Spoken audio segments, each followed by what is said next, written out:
23h39, 6 octobre 2008. L'observatoire de Catalina en Arizona note un événement inédit.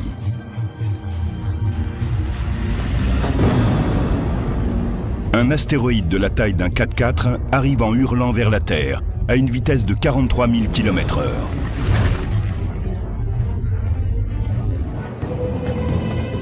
La communauté scientifique internationale est en alerte. Cet astéroïde va-t-il entrer en collision avec la Terre? Cet objet avait ceci de particulier qu'il risquait de toucher la Terre. Au cours des 21 heures qui ont suivi, on a effectué 400 observations pour essayer de calculer précisément son orbite. Au Jet Propulsion Laboratory de la NASA, Steve Chesley reçoit un appel d'urgence. Il est impératif de savoir quand et où cette roche va toucher le sol. Ils m'ont envoyé les données. Je me suis précipité à mon bureau avec une certaine excitation et j'ai passé les heures suivantes à tenter de résoudre le problème et à aligner des chiffres. J'en suis arrivé à la conclusion qu'il y avait 1% de chance pour qu'il se produise un impact. Selon les calculs de Chesley, la collision devait se produire dans moins de 13 heures, vers 5h45 en Afrique de l'Est. La cible, le désert nubien qui s'étend au nord du Soudan. Jamais nous n'avions imaginé découvrir avant l'impact un astéroïde prêt à percuter la Terre. Là, nous avions le temps de réagir et de prévoir le point d'impact. C'était extraordinaire. On n'avait encore jamais vu ça. Le compte à rebours est lancé. Le temps est insuffisant pour arrêter cette course folle. On avertit par email ceux qui sont au sol aussi bien que dans les airs. 5h45. C'est l'instant fatal. Un pilote de ligne commerciale survole le Soudan. Il voit une boule de feu entrer dans l'atmosphère de la Terre et exploser avec une énergie équivalente à des milliers de tonnes de TNT.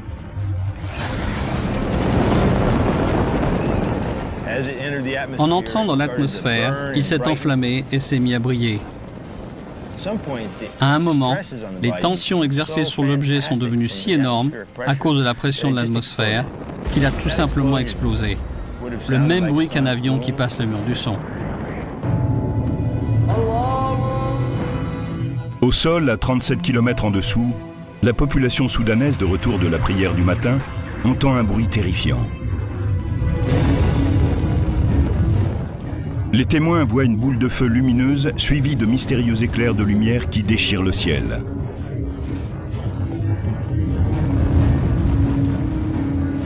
Les spécialistes avaient espéré que l'astéroïde ne soit pas assez lourd pour traverser entièrement l'atmosphère terrestre et créer une catastrophe au sol. Des satellites pistent cette violente explosion, mais rien n'indique qu'il reste des fragments. Des gens ont peut-être été effrayés par un tel impact, mais le risque de blessure est vraiment très faible en présence d'un objet si petit. Et Steve avait raison.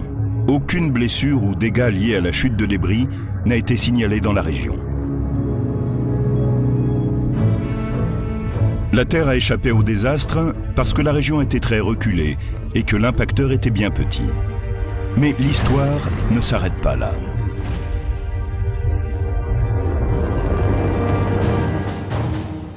Décembre 2008. L'astronome Peter Yenniskens organise une équipe de recherche et de récupération à l'université de Khartoum au Soudan. Il est déterminé à trouver l'invraisemblable, des météorites, les fragments de l'astéroïde 2008 TC3.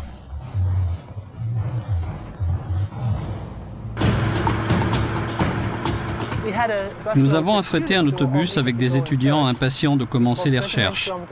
Nous avons parcouru 29 km dans le désert avant d'arriver au lieu proche de l'explosion et de chercher des petits morceaux résiduels. Le seul guide des chasseurs de météorites est une carte du désert nubien sur laquelle on a tracé le trajet qu'a dû parcourir l'astéroïde.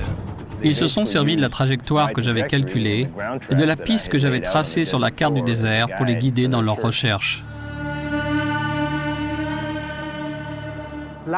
On s'est mis en ligne à intervalles de 20 à 30 mètres et on a commencé à avancer ensemble dans le désert, à la recherche de choses noires.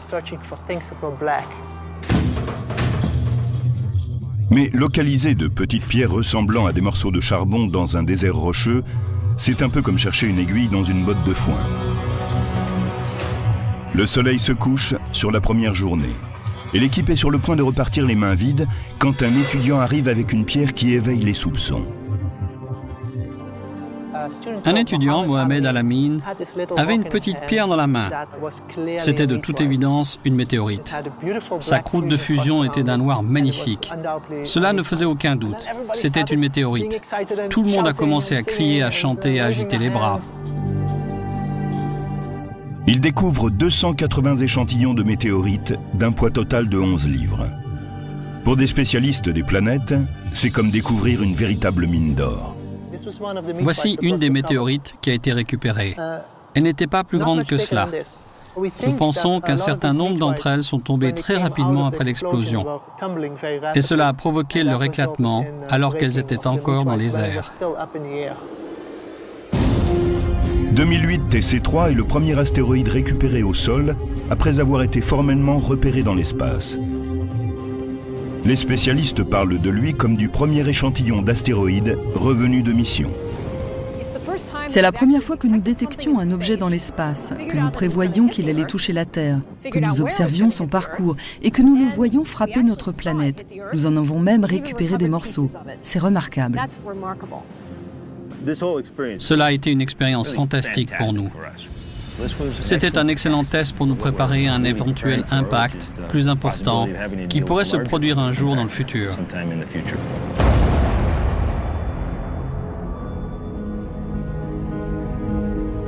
La Terre n'aura peut-être pas autant de chance la prochaine fois. Aujourd'hui, les spécialistes pensent que 2008 TC3 faisait partie d'une roche bien plus importante venue de la ceinture d'astéroïdes, une région située entre Jupiter et Mars, où les astéroïdes et les comètes ont élu résidence. Dans cette région galactique surpeuplée, les restes fossiles datant de la formation du système solaire entrent de temps à autre en collision entre eux et donnent naissance à des roches plus petites. Ce sont ces fragments qui sont susceptibles de se diriger vers la Terre. La vitesse d'impact lors d'une collision entre deux astéroïdes est assez comparable à celle d'une balle de revolver. Les astéroïdes de la grande ceinture foncent les uns vers les autres à des vitesses de plus de 17 000 km/h. Mais une balle, quand elle sort de l'arme, quitte le canon à une vitesse 5 fois inférieure. Donc cela ne contente pas de produire des fragments. Cela explose littéralement en 1000 morceaux. Nous allons recommencer et installer notre petit astéroïde artificiel à une certaine distance avant de tirer. Comme il est difficile de se procurer de vrais astéroïdes, nous allons utiliser quelque chose qui y ressemble.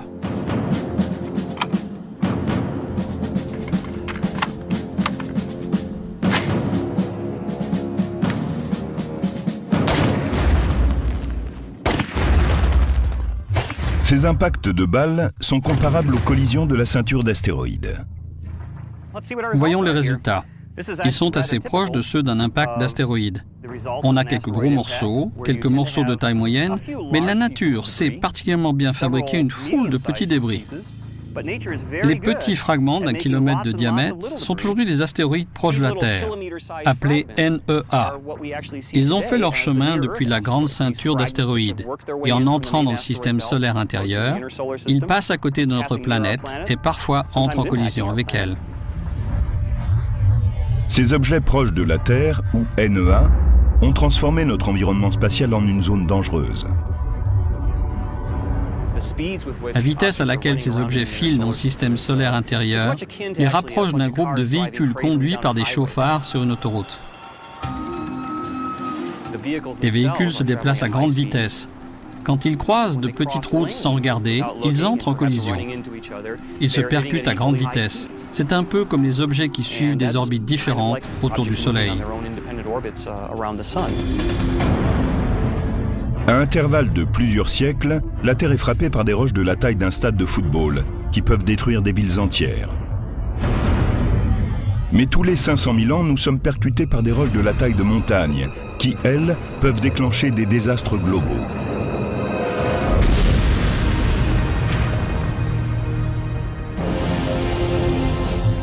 L'atmosphère de la Terre, la couche de gaz qui entoure notre planète, brûle la plupart des matériaux.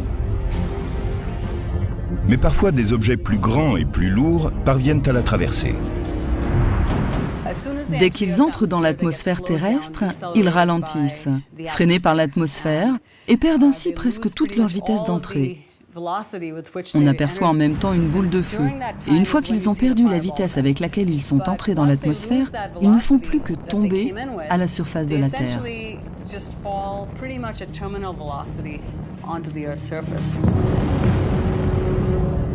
Quand les astéroïdes atteignent l'atmosphère terrestre, ils deviennent des météores, des boules de feu lumineuses dans le ciel.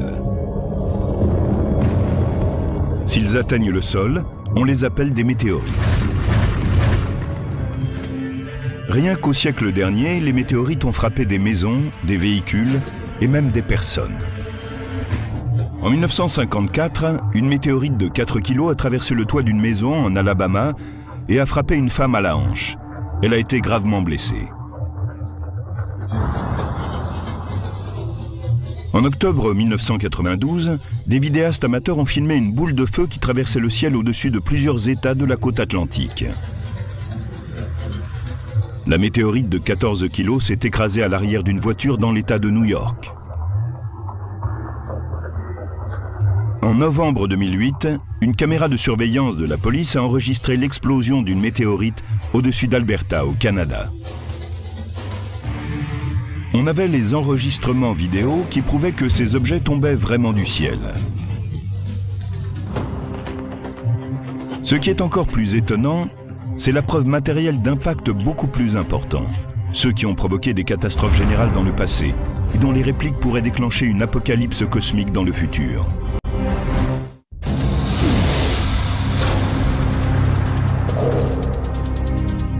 La Terre n'a pas toujours été une destination idéale pour les êtres humains.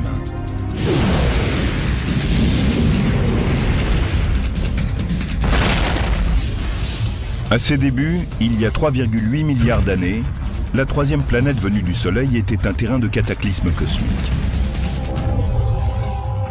Au cours d'une brève période appelée le Grand Bombardement Tardif, des milliards de débris vestiges de la formation du système solaire ont martelé de coups notre planète.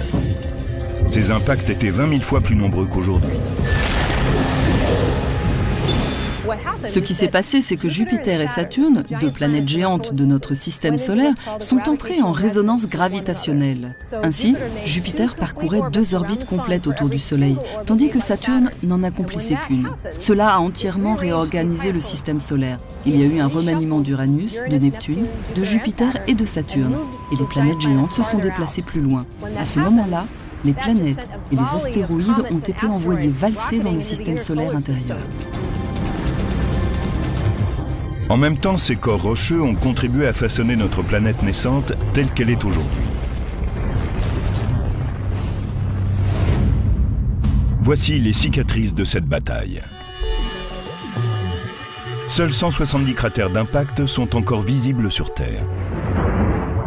Le temps, l'eau et la tectonique des plaques ont arasé la plupart des traces de cette ancienne période de violence cosmique.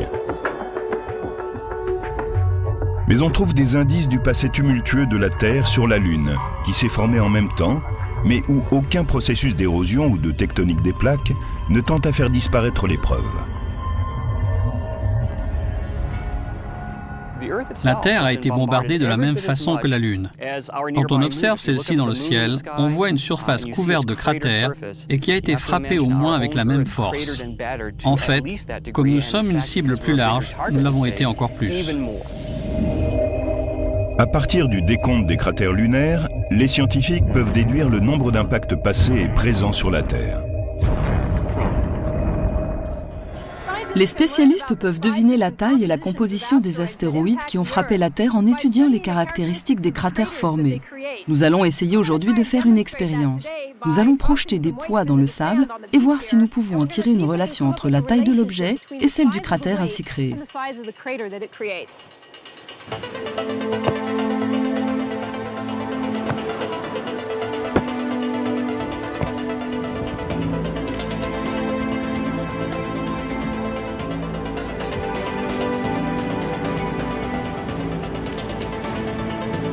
En me basant sur les mesures que j'ai prises, je calcule que cette plage a été frappée par 3 roches de 125 cm de diamètre, 5 de 15 cm de diamètre et 11 de 5 cm. Cette technique qui permet de mesurer la taille et la fréquence des cratères sur cette plage est très proche de celle qu'utilisent les spécialistes pour comprendre la fréquence des impacts qui ont eu lieu sur Terre.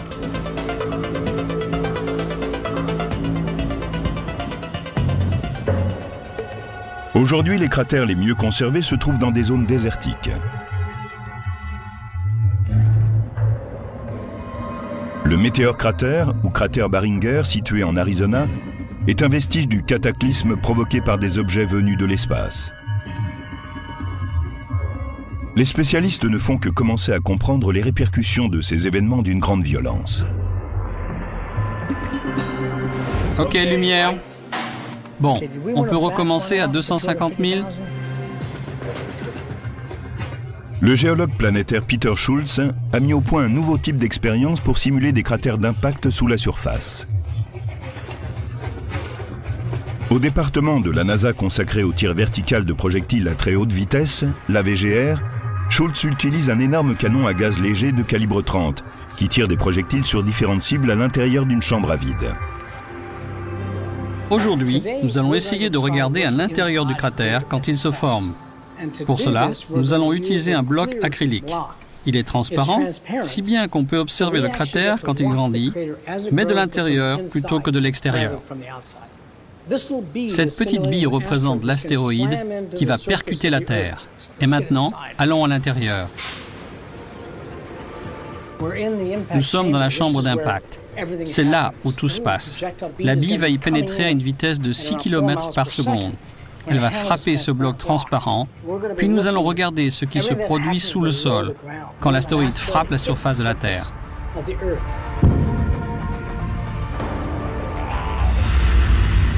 À l'extérieur de la chambre, des caméras à haute vitesse vont enregistrer l'impact sous différents angles. Dans la salle de contrôle, Schultz surveille le moniteur avec nervosité. High voltage.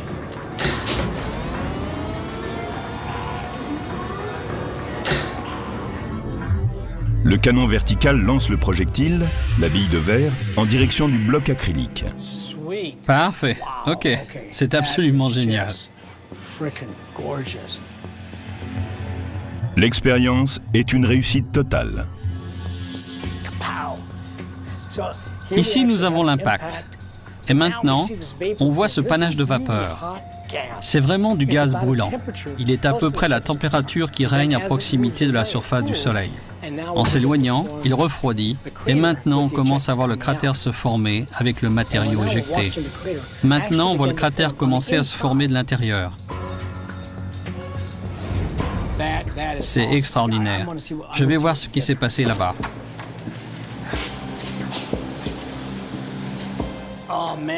On y est arrivé. À présent, on peut observer comment ces failles se sont développées avec le temps. S'il s'agissait d'un impact important, elles s'agrandiraient et le cratère entier pourrait s'effondrer à l'intérieur et disparaître. Les expériences sur les impacts au sein du département de la NASA ont éclairé notre connaissance des immenses destructions opérées par des astéroïdes tombés de l'espace.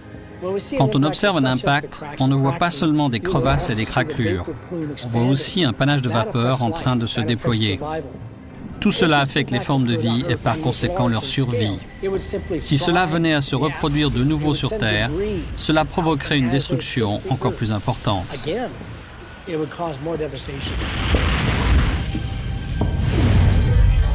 Les spécialistes ont découvert que des impacts d'objets venus de l'espace avaient déjà affecté l'évolution de la vie sur Terre. Nous savons que le flot de météorites frappant la Terre était beaucoup plus important par le passé qu'aujourd'hui. Il y a eu, par exemple, un grand impact il y a 65 millions d'années, à la limite entre le Crétacé et le Tertiaire.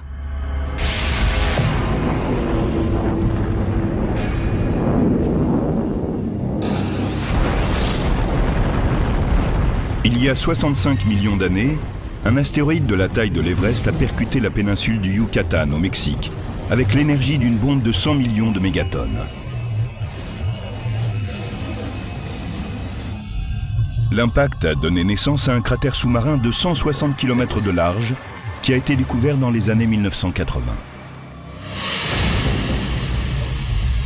Les spécialistes ont déterminé que cet impact avait déclenché des événements atmosphériques susceptibles d'avoir provoqué une extinction de masse. 75% des espèces préhistoriques, dont les dinosaures, auraient alors été anéanties.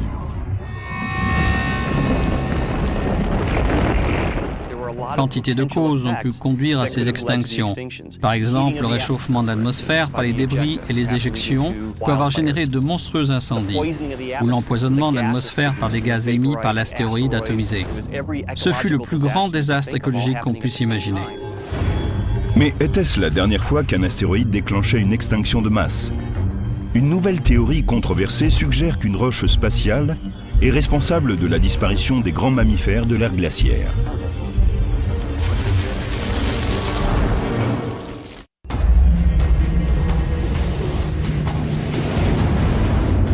Les spécialistes meurent d'envie de savoir ce qui s'est produit il y a 13 000 ans. L'ère glaciaire touchait à sa fin. Le continent nord-américain était peuplé de grands animaux comme le mammouth laineux, le mastodonte, le paresseux géant ou Megatherium ou l'ours à face courte. Mais quelque chose a provoqué la disparition de 35 groupes d'espèces, d'après les vestiges fossiles que nous possédons. Beaucoup pensent que ce sont les paléo-indiens chasseurs-cueilleurs qui peuplaient l'Amérique du Nord qui ont exterminé les grands mammifères. Mais un récent indice étonnant laisse penser qu'un objet venu de l'espace pourrait avoir mené à leur perte ces créatures géantes. Il y a 13 000 ans, le climat a changé d'un seul coup et de façon dramatique. Il semble qu'un objet extraterrestre, une grande météorite, un astéroïde ou une comète, ait explosé dans l'atmosphère.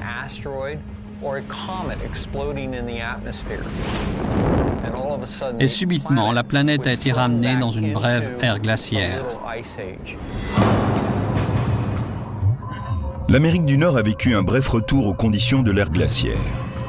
Pourrait-il y avoir une relation entre cette vague de froid et la disparition des grands mammifères?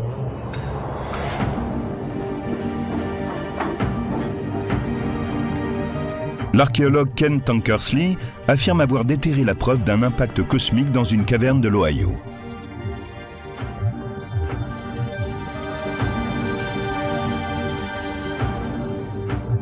C'est l'un des 12 sites connus datés précisément de l'époque de l'extinction des mammifères, à la fin du Pléistocène, dernière ère glaciaire. Dans cette caverne, Tankersley et son équipe ont découvert les restes calcinés de plus de 60 espèces de plantes et d'animaux de cette période et des instruments de chasse de la culture paléo-indienne.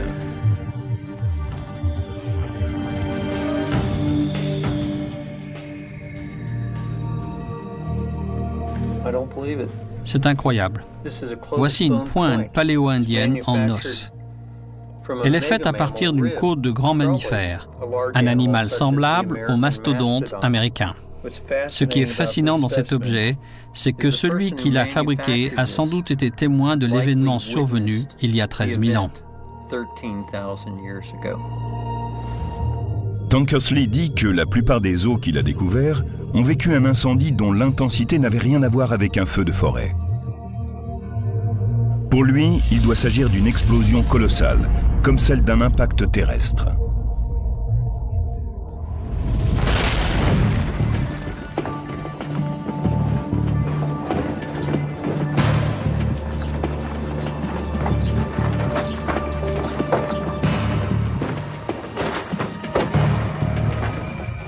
Pour les archéologues, c'est une trouvaille exceptionnelle.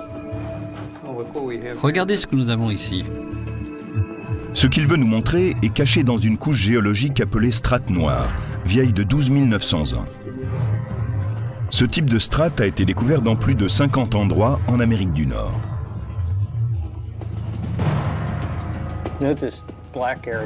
Je peux creuser à travers cette strate et dégager certaines zones plus sombres.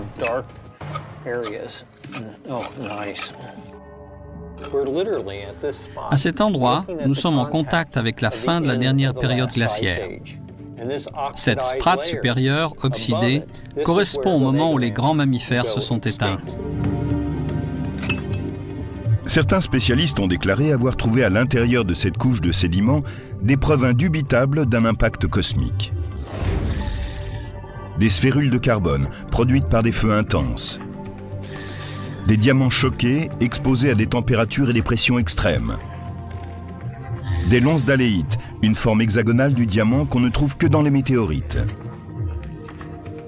Et des micrométéorites, minuscules morceaux de fer et de nickel venus de l'espace extérieur. Si on prenait un aimant et qu'on le passe sur cette couche oxydée, je suppose qu'on ramasserait des micrométéorites. Vous voyez comment les sédiments y adhèrent. Une météorite sera attirée par cet aimant, tout comme le fer qui s'y colle ici.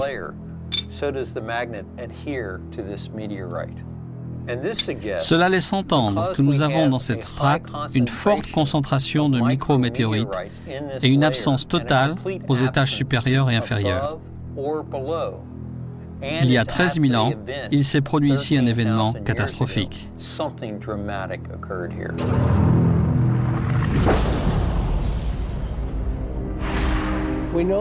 Nous savons que juste avant que ne se forme la strate noire, toute l'Amérique du Nord était couverte d'une fine couche de poussière et de particules. Cela indique qu'il s'était produit quelque chose juste avant ce changement climatique.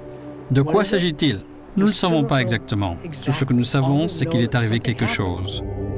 On n'a trouvé aucun cratère pour dater exactement l'événement. Mais une roche spatiale n'a pas besoin d'atteindre le sol pour provoquer un désastre massif.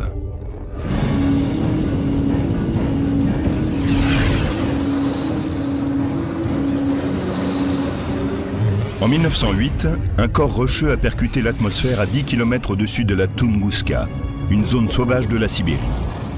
L'événement a libéré une énergie équivalente à 5 mégatonnes de TNT.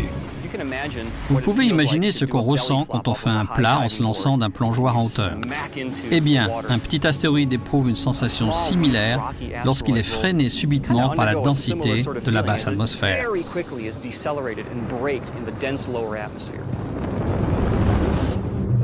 Juste après l'explosion au-dessus de la Tunguska, une onde de choc intense et une explosion d'air chaud se sont déplacées jusqu'au sol, puis dispersées.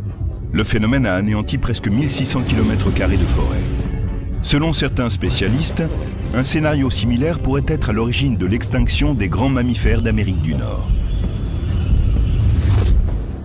Et c'est une comète et non un astéroïde qui pourrait être la coupable. Contrairement aux astéroïdes, ces boules de neige sales contiennent davantage de glace et de gaz qui tendent à se disperser avant d'atteindre la surface. Si une comète était tombée vers la Terre et avait explosé dans l'atmosphère, elle se serait dispersée en matériaux éjectés vers le bas. On aurait également vu toute une gamme de dépôts derrière elle. Il y aurait eu un fort incendie sur une large zone. Et tout ce qui se trouvait à l'intérieur de la zone d'impact aurait été détruit. En même temps, cela n'aurait pas eu d'effet immédiat sur le reste de la planète, mais juste à l'intérieur de la zone d'impact. Selon cette théorie de la comète paléo-indienne, les profonds changements climatiques ont provoqué l'extinction des mammouths d'Amérique du Nord. Mais contrairement à ce que beaucoup croient, un petit nombre d'entre eux a survécu dans différentes régions du monde jusqu'à 2000 ans avant Jésus-Christ. Et on possède une preuve archéologique qui indique que la culture paléo-indienne ne s'est pas éteinte avec cet éventuel impact. Ces populations se sont simplement adaptées au changement de l'environnement. Lorsque les animaux traqués par les populations paléo-indiennes ont disparu du paysage, celles-ci ont dû changer leurs habitudes de chasse et de cueillette. On ne peut dire avec certitude qu'une comète est à l'origine de cet événement paléo-indien. Mais l'homme contemporain pourrait-il survivre à un impact terrestre? Il se pourrait bien que nous ayons à en faire l'expérience. En ce moment même, des spécialistes des météorites parcourent la Terre à la recherche de ces messagers venus du ciel. Ces roches spatiales détiennent les mystères des impacts passés et, comme s'en aperçoivent à l'heure actuelle les spécialistes, les clés des événements à venir.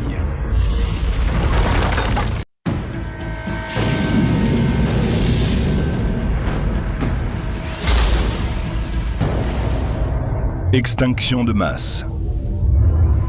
Cratères de plusieurs kilomètres de diamètre. Paysages ravagés.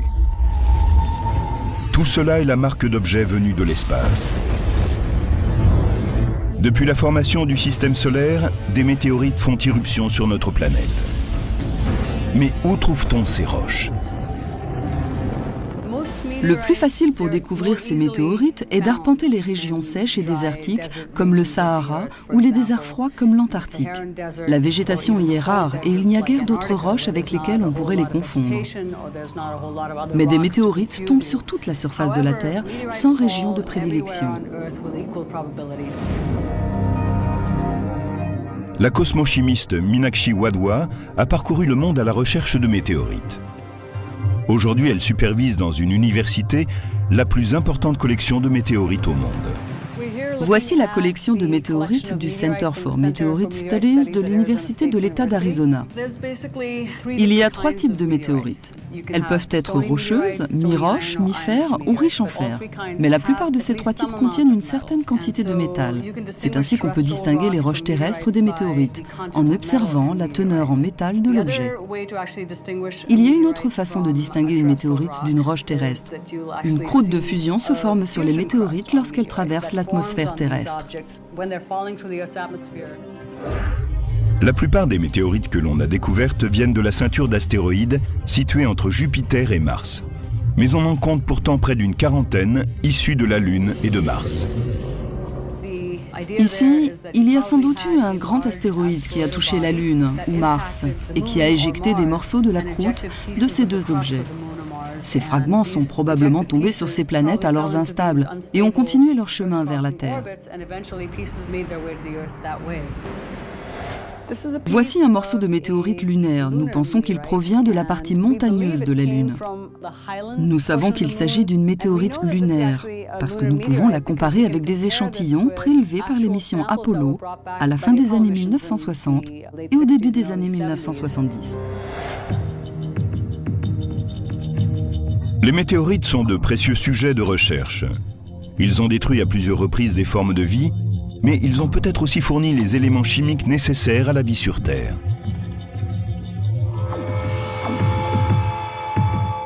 Voici peut-être une des météorites les plus étudiées au monde. Elle est tombée en 1959 au Mexique. Une chose intéressante à noter à propos de cette roche, c'est que ces grains blancs sont peut-être parmi les solides les plus anciens du système solaire. Ils dateraient de sa formation il y a 4,5 millions d'années. Ces grains blancs, combinés aux éléments chimiques de l'atmosphère et à des composants organiques terrestres, ont peut-être produit un mélange d'acides aminés qui sont les éléments premiers de la vie. Les météorites ont donc joué un rôle très important dans la formation de notre planète et dans l'évolution de la vie sur la Terre. Il se peut que les météorites aient fourni les éléments nécessaires à la naissance de formes de vie. Mais elles peuvent aussi être une source d'inquiétude quand elles arrivent sans prévenir.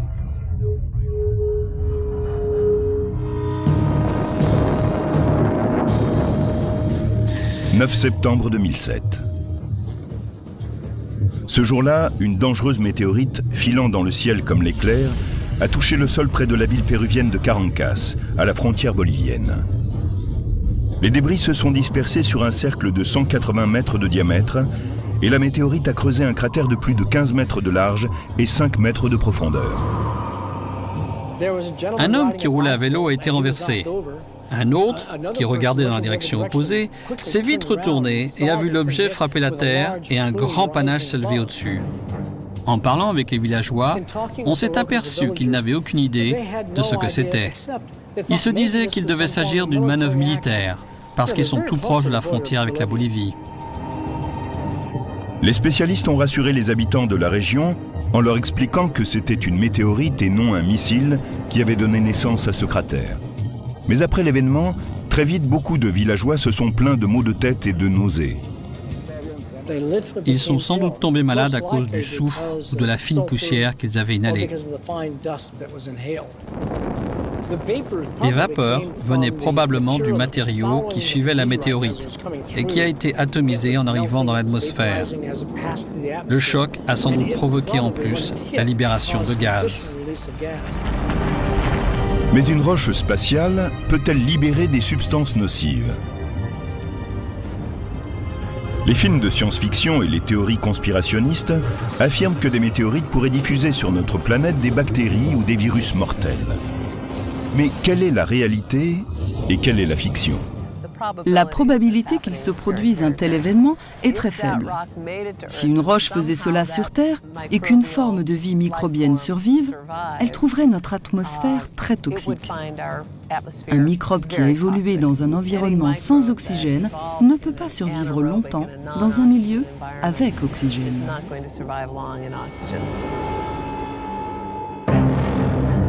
La probabilité que la météorite péruvienne ait déclenché une guerre microbienne est écartée. Mais si elle avait touché un village alentour, les conséquences auraient été bien plus graves. Cela aurait eu le même effet que si quelqu'un avait planté des bombes le long de la route. Il y aurait eu un trou si vaste qu'il aurait englouti plusieurs véhicules. L'impact de la météorite péruvienne illustre encore une fois le caractère imprévisible des objets qui tombent du ciel. Mais les roches spatiales ne sont pas les seuls objets susceptibles de causer des dommages corporels. Plus de 200 objets de poids frappent chaque année notre planète. Et ils ne sont pas d'origine extraterrestre. Ils ont été fabriqués par l'homme.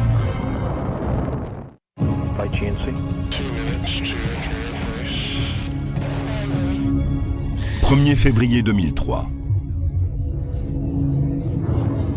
La navette spatiale Columbia est sur le point d'achever sa mission dans l'espace quand la catastrophe se produit. La navette se désintègre au moment de sa rentrée dans l'atmosphère terrestre. Les débris tombent sur le Texas, la Louisiane et l'Arkansas. Les 7 membres d'équipage sont morts. Au moment de la rentrée dans l'atmosphère, la température s'élève. Certains éléments essentiels ont cessé de fonctionner correctement et finalement, l'appareil entier s'est montré défaillant. Les débris se sont répandus sur une vaste zone. Les catastrophes lors de la rentrée dans l'atmosphère d'un vaisseau spatial sont rares, mais les débris abondent. Depuis le début de l'ère spatiale, les fusées ont lancé des milliers de satellites en orbite autour de la planète. Et le résultat, c'est que nous avons pollué l'espace avec des étages de fusées, des satellites hors d'usage, des réservoirs de carburant, aussi bien que des clous, des boulons et des résidus de collision ou d'explosion. Ces débris flottent à l'abandon au-dessus de la planète, comme dans un dépôt d'ordures cosmique.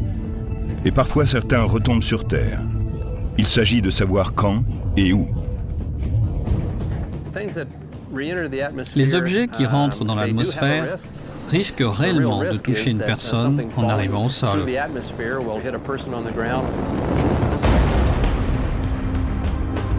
5400 tonnes de débris spatiaux se sont déjà écrasées sur Terre. En 1979, Skylab, la première station spatiale, s'est désintégrée au-dessus de l'océan Indien et ces débris se sont dispersés jusqu'en Australie.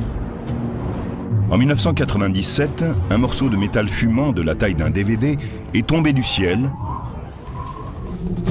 et a frôlé l'épaule d'une femme dans l'Oklahoma.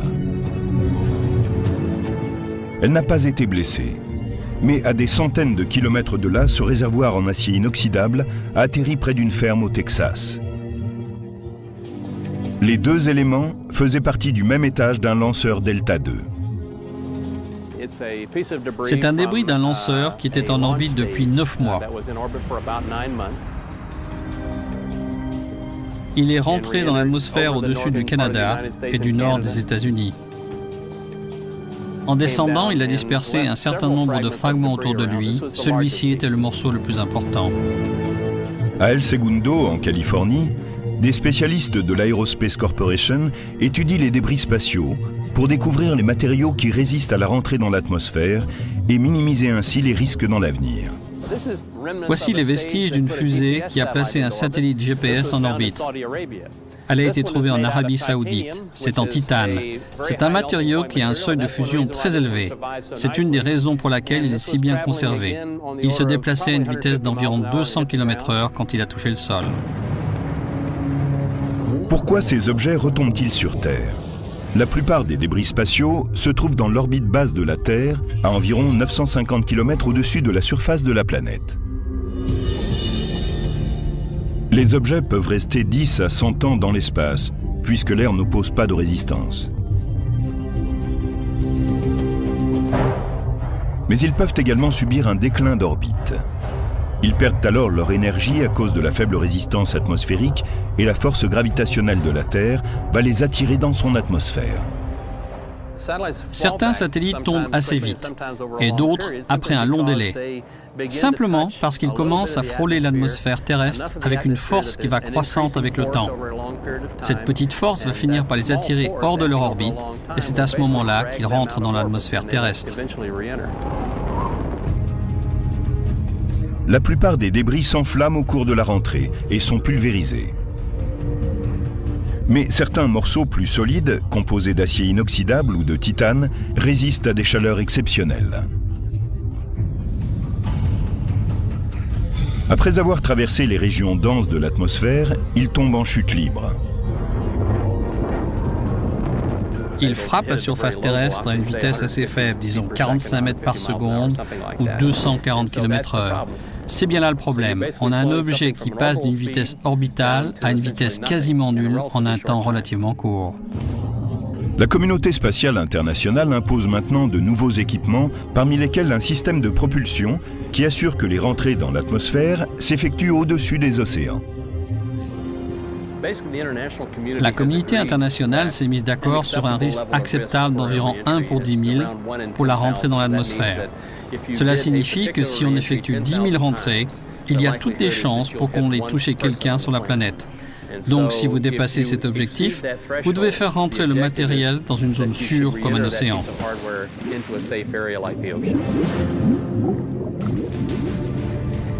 Mais ces nouvelles directives ne changent rien aux milliers de débris qui sont déjà dans l'espace. Malheureusement, beaucoup d'objets spatiaux ont été conçus avant ces nouvelles instructions. Et ils continuent à descendre lentement. Il faudra un moment avant que ces mesures prennent entièrement effet. Ce n'est pas de la science-fiction. Des objets fabriqués de la main de l'homme continuent à tomber sur la Terre. Les spécialistes doivent scruter le ciel en permanence pour découvrir les objets susceptibles de détruire une région, ou pire, l'humanité entière.